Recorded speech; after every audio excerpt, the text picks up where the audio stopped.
Today we are going to be talking about the wonderful world of composting, which is one of my favorite garden tasks. I think it's endlessly interesting. There's lots of different ways to do it. So I'm going to talk to you today a little bit about why you might want to take on a composting project and give you some basic steps on how to do that. So the why. It's a great way to make use of the kitchen scraps that you have, or the yard waste scraps that you might have if you have, a lawn and have grass clippings or things like that. It's also a great way to create nutrient-dense, nice, healthy organic matter that you can add to your garden or add to your houseplants without having to go out and pay for it. And it's also really fun to learn about decomposition and some other topics like that through doing a compost pile and actually seeing those things happen in real life.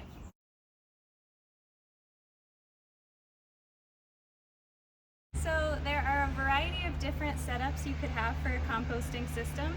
If you have a lot of space, you could think about having something sort of like what we have here. This is your classic 3-bin composting system. And the way it works is you have the first bin is where you put the freshest new waste that you're wanting to compost. The second bin is where you move the waste once it's started to break down a bit. And then the third bin is where you put your good finished compost that's ready to go out into your garden. And I've seen people build these with all kinds of things. There's scrap wood. Using wooden pallets is a really good, affordable way you could create something like this. It's nice to be able to have a lid if you can, so that you can monitor how much moisture is getting in there. But so that's sort of your typical 3-bin composting system. Now I know that that's not something, it takes up a lot of space, it's going to be more work. Another option would be something kind of like this, which is basically just a pile that you can, cover with a tarp, and you can just have the one pile, and that can be where you toss everything, and once everything is broken down at the bottom of the pile, you can just kind of scoop out the finished compost at the bottom of the pile and spread that in your yard. And then the third option would be worm bins, and I'm going to talk more about worm bins later. But right now I just want to talk a little bit about sort of the specifics of how you would make a 3-bin compost system or a compost pile work for you.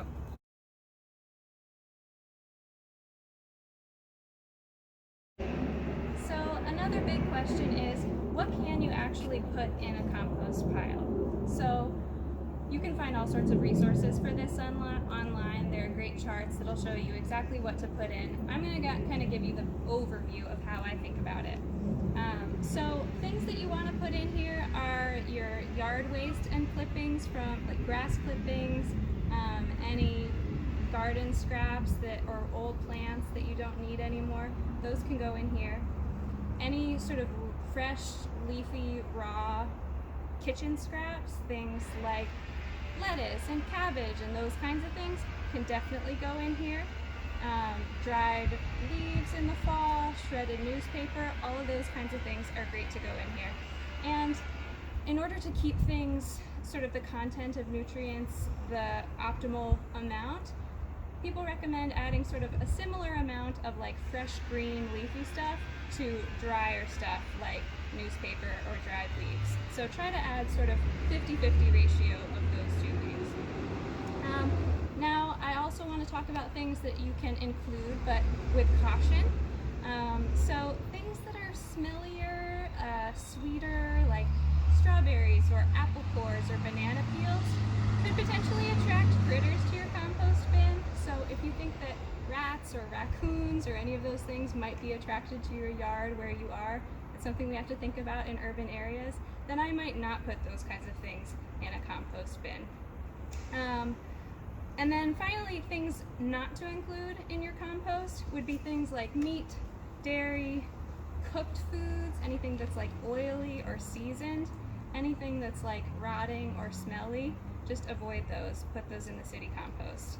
Now in Seattle we do have city compost, and that's really amazing, and you can put any organic material, anything that was once living, in your city compost for Seattle. But that's because they have big industrial equipment that allows them to break down some of those things super fast. But in your own yard, you really don't want things like a chicken carcass that's going to be rotting and disgusting for a long time before it starts breaking down into soil. So that's why we tell you to avoid some of those kinds of things. And then how do you think about maintenance? So having your compost bin, you gotta build it, of course. You've gotta feed it with your scraps. And then aside from that, you wanna think about maintaining a good environment for all of the creatures that are going to be breaking down what is in here. So when I was teaching outdoor education with 5th graders, we talked a lot about the FBI, which of course stands for fungus, bacteria, and invertebrates. Those are the 3 types of organisms that are going to be responsible for decomposition in here. And in order for them to be functioning at their best, the pile needs to have some moisture in it, and it needs to have air. So what I do every week or 2 is I come through and I wet my compost pile. And you basically want it to, the whole pile to sort of be the moisture of like a wrung out sponge. So you don't want it to be totally waterlogged, but you don't want it to be dry. You want it to be kind of somewhere in the middle. And then in order to make sure there's plenty of air for those organisms, it's a good idea to maybe every month or so, just come in and kind of loosen up the pile. It can be really easy for this to kind of get weighed down, especially when you're adding moisture all the time. And so making sure you kind of fluff it or toss it like a salad occasionally is a good thing to do. Now, as I mentioned before, as the pile starts to break down, most of that decomposition is going to be happening sort of at the bottom of the pile. It's getting warm down there, it's dark down there, all of those creatures can kind of do their work.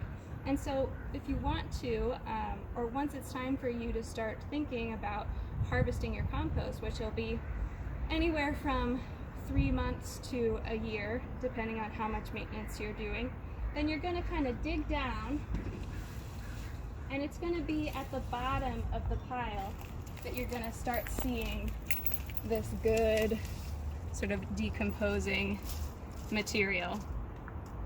And it's going to be even below that you're finding what's going to be looking like finished soil. And I'll kind of show you over here in our 3-bin system. It's the second bin that has really nicely decomposed stuff, and there's your just beautiful, beautiful organic matter that you can add to your garden.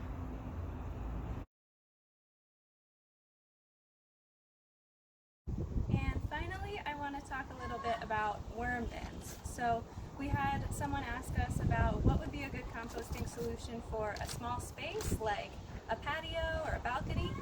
I would totally recommend worm bins for that. And you can see what we have here is sort of a wooden box kind of situation with a lid, but you could do it in like a Rubbermaid with a lid, just like something that you can close. It could be from the size of a shoebox to, you know, as large as you want to get. And you could even do this indoors. When I was little, I remember having a little worm bin that was like in my basement, and I just did it for fun. I wasn't really gardening or anything, but I thought it was so cool to have sort of see the worms decomposing things that I put in there. So yeah, great solution for a small space is a worm bin. A worm bin is also a good place to put some of those like smellier things that might attract rats if they're just out in the open in one of your other bins. So things like apple cores and banana peels, because the worm bin is going to be closed, it's going to be a lot better to put those things in there because you're not going to have critters getting in there.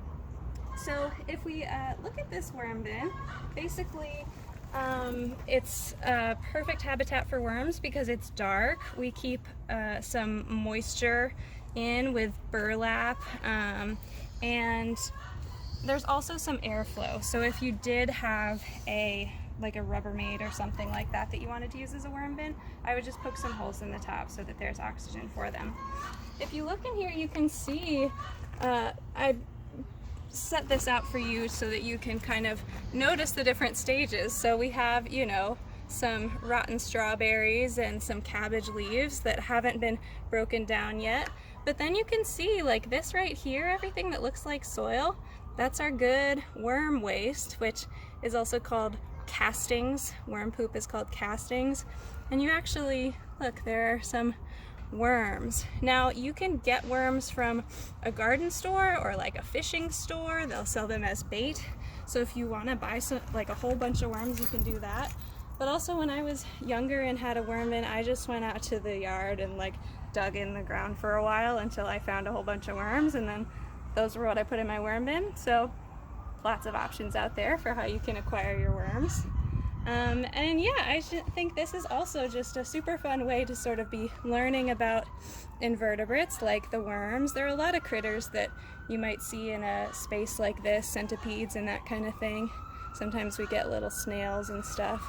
And then this is, again, just like super nutrient dense. Like once a year we'll go through and empty out our worm bin, and that's a whole process that I'm not going to go into today, but that's going to be the best option I would recommend for a small space.